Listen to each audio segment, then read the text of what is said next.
করে নাই, কাউকে নিষেধ করে নাই।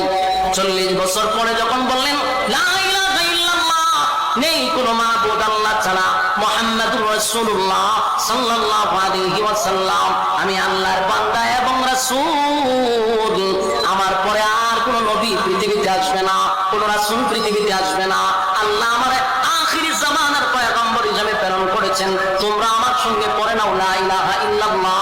এই কালেমা পড়ে নিলে দুনিয়া এবং পরকালে শান্তি পাইবা।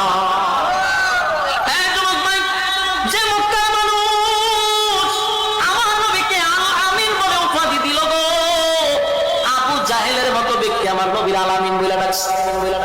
মক্কার মধ্যে আমার নবীর কোনো দুশমন ছিল না, মক্কার ভিতরে আমার নবীর দুশমনী কেউ করতো না, কেউ নবীর বিরোধিতা কোনোদিন করলো না।